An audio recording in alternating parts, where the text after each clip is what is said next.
Good afternoon, everyone. And obviously, challenging times, I think, afternoon mostly. Some people would have lunch, some people may not have. But I believe, uh, let me straight away jump to the core talk that we want to do today.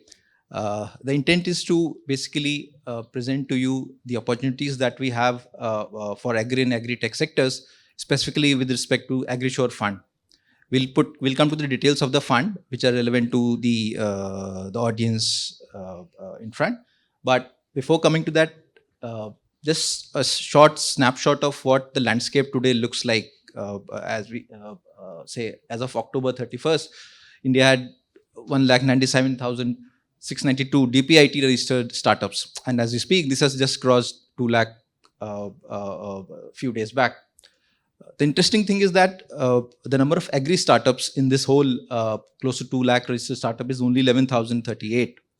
And if we go drill down deeper, the funded ones are only 1,500, which is less than 1% of the entire set of registered startups. So this is about the agri sector. And if we drill down further, when we come to the agri-tech, which is basically especially related to improving the productivity, efficiency, and cost and reducing costs in the agri sector, the numbers come even lower, which is 4,200 agri-tech startups, out of which less than 0.5% are funded. So can be looked both ways. There is a huge opportunity in terms of adding more number of startups, solving more problems, and obviously resulting in a value creation. But the fact remains that the challenges are there in terms of the funded startups which are there. So what is that is being done currently, and what is that we are going to do as we move ahead? So specifically coming to the NABARD ecosystem. When I say NABARD ecosystem, which has been there on the rural development as well as not just infrastructure, but credit enablement and multiple things since a long time. There are three specific segments that I would like to highlight, where NABARD has been trying to create an ecosystem for nurturing agri startups. While the times have been challenging, where a lot of funds have not come in, but NABARD is as a key player in this ecosystem. The story goes on, as well as the effort also would always go on. So the RBICs, which are rural business incubation centers, these are in partnership with universities and institutions, and the intent is to basically service the ideation to execution phase, which is the very early stage of a particular idea. So you get not just a relevant infrastructure, you also get mentoring, you also get access to networks through these institutions and universities, which is where very early stage set of startups can actually leverage. In terms of numbers, till date, 10 RBICs have been set up. They have supported 1,775 incubators till date, out of which 471 registered startups. And what the leverage is there, the connect is through 1,500 plus FPOs, which is where the startups can actually live validate their ideas, or maybe scale up their ideas if it is much more helpful for the ecosystem. So that's the RBIC. Second thing is NRSCF, which is NABARD Rural Startup Catalytic Fund. This is basically comes into the stage where most of the startups fail, which is between lab to commercialization, where you don't get a 1 CR to 2 CR of funding. You either get a 10 CR of funding, or you get a maybe 50 lakh of funding. So that's where NRSCF comes into play, where you get a smaller setup, a smaller check size, but it helps you maybe wait the water for another 1 year or so, where you can actually commercialize your idea to a certain extent. So that's the catalytic fund. And third is again we call the multiplier effect. When I say multiplier effect, because ecosystem cannot be created alone, you also need to support other people who are trying to create the ecosystem. This is where NABARD has committed 1,000 crores to 36 AIFs, and these 36 AIFs have basically catalyzed the investment. So they have done basically 4x of what we have invested in them. So that's the multiplier effect, which may not be covered everywhere in terms of medias and everything, but this is something that NABARD has been doing on its own to basically move the system ahead. So from ideation to execution to commercialization, things are fair. Next, the thought was, how do we create another, say, if I may say, NABVENTURES. When I say NABVENTURES, this is basically, again, it remains a wholly owned subsidiary of NABARD. This was set up somewhere in 2018 to act as an investment manager for AIFs only. When I say AIFs, this is basically because can we use our own expertise, leverage as well as network to actually fund the startups directly. That's where the thought came into fruition. And it currently manages two funds, NABVENTURES Fund 1, which is entirely committed across 19 companies, and the AgriSURE Fund. The AgriSURE Fund we'll specifically talk about with a small bit color on the NABVENTURES Fund 1. The vision remains the same, which is the long term in terms of to be the most trusted investment manager, which is striving towards rural prosperity. The mission, which is much more in terms of what we do tactically as well as on everyday life, is to catalyze capital innovative and sustainable startups. So the first fund, this was set up in 2018 with the target sectors more so on agri-tech, food tech, as well as the enablers like education and healthcare and financial services to an extent.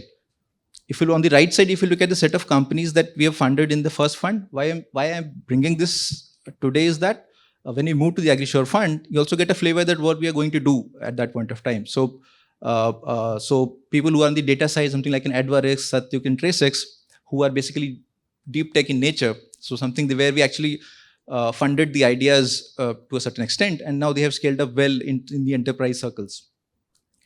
You have people on the downstream side, maybe beyond snacks around egos, which are using farms to create value-added products.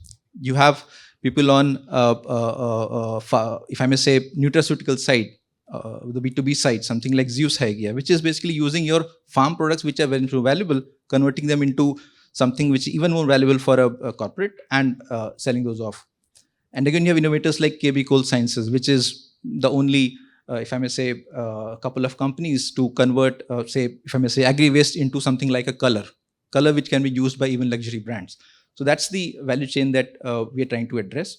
And something similar, we would again replicate in AgriSURE Fund. So I'll move straight away to the fund that is the key topic for today. AgriSURE Fund, SEBI registered category 2 AIF. The fund life is 10 years, extendable by 2 years, but 10 years, I think that long life is required in terms of the whole time that's taken for most of the agri startups to actually get revenues as well as scale up for not just survival, but maybe raising funds again. The fund started operations in Feb 2025. This was set up or jointly sponsored by Ministry of Agriculture and Farm Welfare and NABARD, and NABVENTURES remains the investment manager for the fund. Just to give a visual representation of how the fund is structured. So you have it's a 750 crore fund in terms of corpus. 250 crores is anchor, which is Ministry of Agriculture and Farm Welfare. 250 crore comes from NABARD, which is the sponsor. And another 250 crore comes from large financial institutions which also want to take part in this whole ecosystem creation. And NABVENTURES remains the investment manager for AgriSURE. How this corpus would be deployed is basically twofold. So it's a unique blended fund. While in terms of stages, it's pre-Series A to Series A. If people understand, it's more for someone where the idea is already validated. He has certain revenues from certain clients, and you want to scale up that piece to a certain extent. That's where the fund comes into picture. It's a blended fund. The larger goal remains to fund 85 plus startups. When I say 85 plus, doing it directly is sort of Herculean. So what we have done is that we have blended it into two parts. One is a direct scheme, which is a corpus of 300 crores. This is where we directly fund the startups. Another way is fund a scheme of 450 crores, where we give money to further other funds, which are again can directly invest into on their own into again similar set of startups. So that's the way how we deploy this whole 750 crores. But the larger goal remains to basically maybe say we should be able to fund good set of 85 plus startups, we and the funds that we are going to fund. So together, that's the intent. In terms of specific sectors, it remains around agri-tech, rural livelihood, climate resilience, food processing, and not to miss livestock and aquaculture also. So that's the entire set of sectors that we are targeting. But just to be clear on the stage that we are trying to address, it's not purely seed stage, because I think I mentioned there are a lot of other avenues which are NABARD's own funds. There are government schemes. There are multiple other avenues which can be used for the funding yourself for the seed stage. There's an early and the growth stage that we are trying to cover into this part. and which is where the idea has actually materialized into a commercial sort of product or service, and they want to scale up for the next level. In terms of intent, the startups that we're going to fund would again be someone who is solving pressing challenges and not solving in the old way. The solution has to be something tech and innovation driven, which is a key criteria for any of these startups to be funded. What do we look in these startups? While these are 8-9 criteria, but these are the broad set of criteria that we would look for in any of these startups. While typically the innovation and intent should remain same, but the company, the product, the offering should be, if I may say, sort of differentiated in terms of it should be doing something which is not done traditionally, because I think traditionally a lot of things have been tried, but they have not reached where they should have. So it's tech driven, asset light. It should have some competitive advantage. It should have a clear growth trajectory. And when I say growth trajectory, it has to be sustainable, because without sustainability, we again come back to zero and square one, where we again look for funding and we're dependent on other people to fund us startups. So that's where these are the key criteria that we'll be looking for.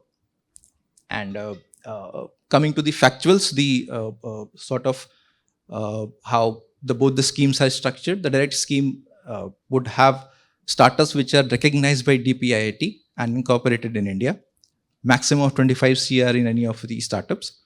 And in terms of instruments, it would be equity or preference shares that would be there. The other part, which is the fund of funds scheme, where we fund other funds. The specific, it's a 450 crore fund. We can do both equity and debt AIFs in this piece. The investment can be in sector focused as well as sector agnostic, but the capital has to be multiplied whatever is given to any of the funds. So that's the fund of fund scheme in terms of specifics.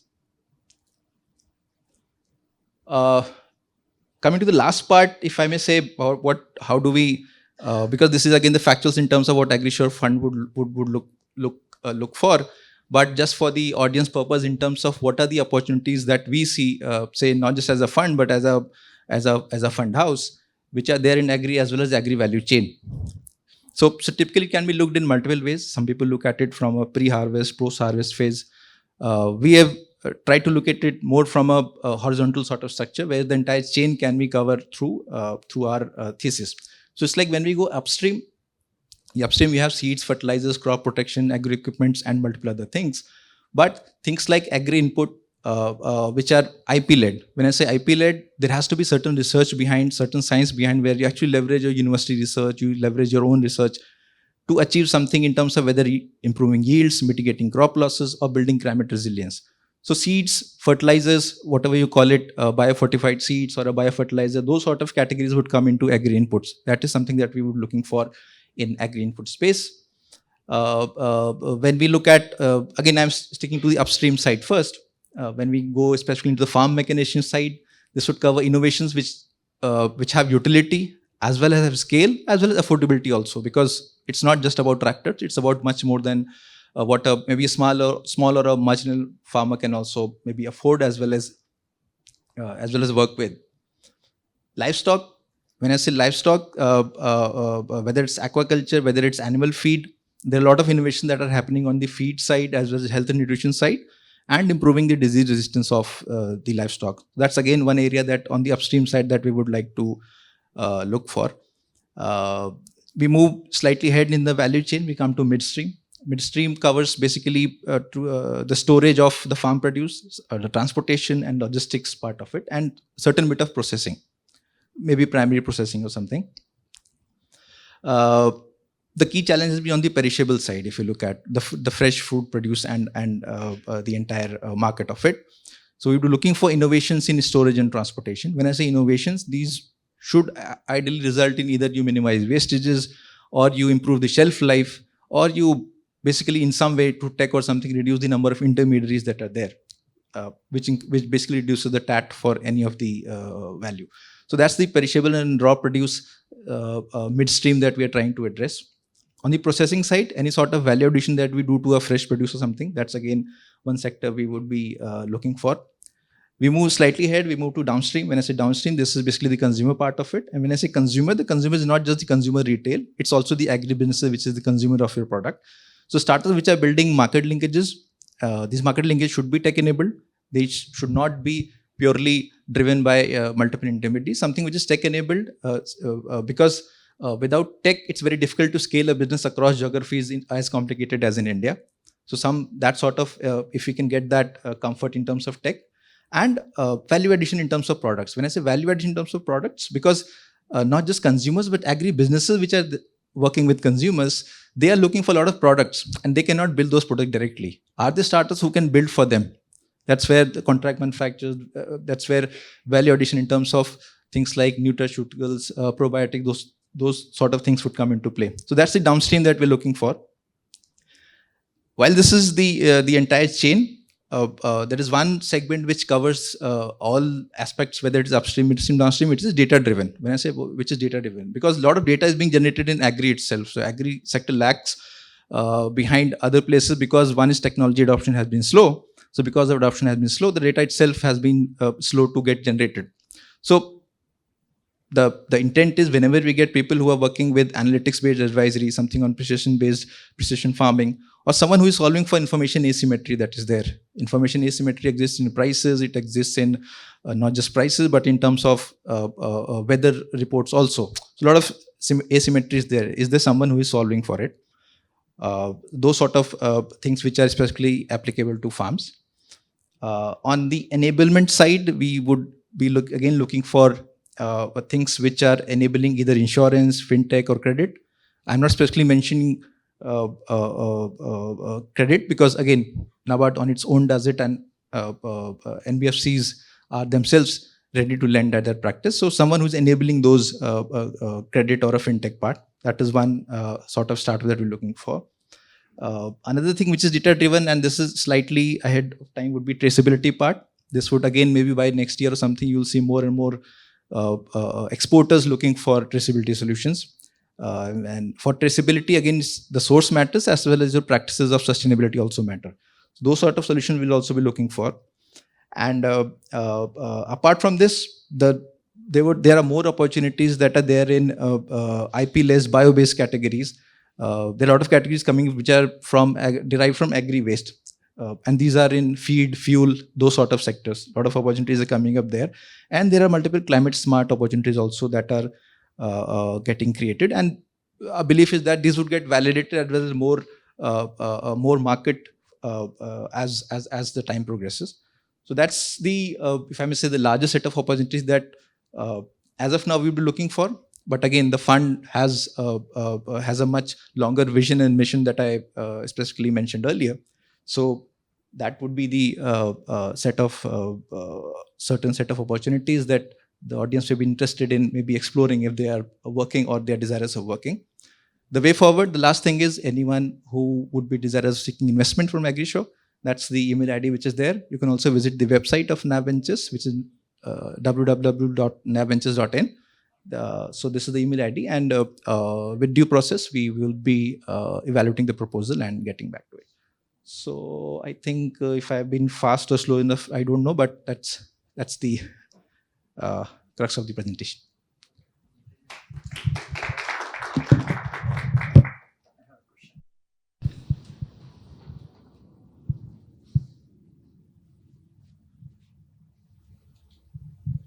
Thanks for a nice presentation.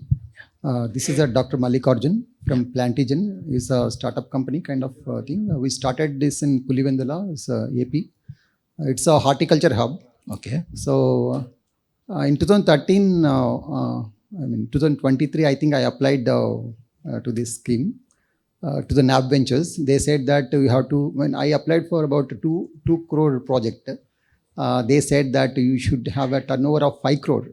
This was when? 2023. 2023. Yeah. Okay, so this is before AgriSURE was launched. Yeah, before AgriSURE. Okay. Later, AgriSURE was released. Mm-hmm. For that, I also applied. Till now, I haven't get any response from AgriSURE.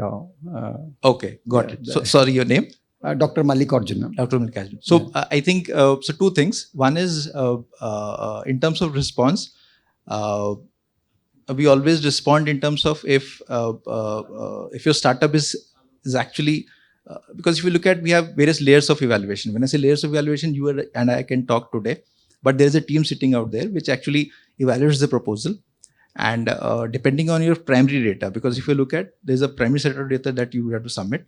Post that, if that data is cleared, because there are certain checks which are there in terms of DPIT registration, in terms of whether that entity is subsidiary or not, whether that entity. So there are certain checks which are there, which are approved at the time of fund being formed, which are structured to the fund. So once those checks are cleared, which are preliminary checks, then we get into the second stage where basically we're reaching out to you in terms of getting your deck or your data. Okay. So specific to you, I can take your name and I can get back in terms of where the startup was there. Because if it is AgriSURE, definitely we would respond in terms of what is there if we approve and what is there if we don't approve. So either ways. Okay. And there is a specific process in terms of once it is evaluated initially, then it gets into the diligence phase, which is initial diligence, where we'll ask you data in terms of your actual business operations. And we also do market reference checks and those sort of things using the NABARD network. Okay. And then investment committee sets in, which is again a set of independent members. That's where we get evaluated. But specific to your, if I may say, maybe I cannot talk about 2023 because that fund is closed. Okay. But today, I think I can refer to you. So is okay. We'll get back to definitely. I'll take your name. You can take my card. Yeah, sure, I'll. And our firm is working on developing different varieties of banana and bamboo. Through tissue culture approach. Okay. So actually they're very, very essential, this kind of startups in that area, because there's a horticulture hub. I think you must know that banana production reached first #1 position. AP recorded as the #1 position. So that's why in that area this kind of firms are required. Sure. And because I moved from Hyderabad to that rural area to cater the farmers of that farming community. Got it. No, I think, and not just banana, there are multiple other commodities where, and we not got only banana, we are we also get bamboo and few more varieties also we are developing. I think that tissue culture as a if I may say, as a not just practice, if I may say, as a concept is there in multiple commodity. I'll not say commodities, but multiple cash crops or something. Yeah. And happy to look at the proposal. We would have looked at it. But again, to be right on whatever we reply to you, we'll get back to you. I'll take your name and email ID. We'll get back. Thank you. Thank you so much.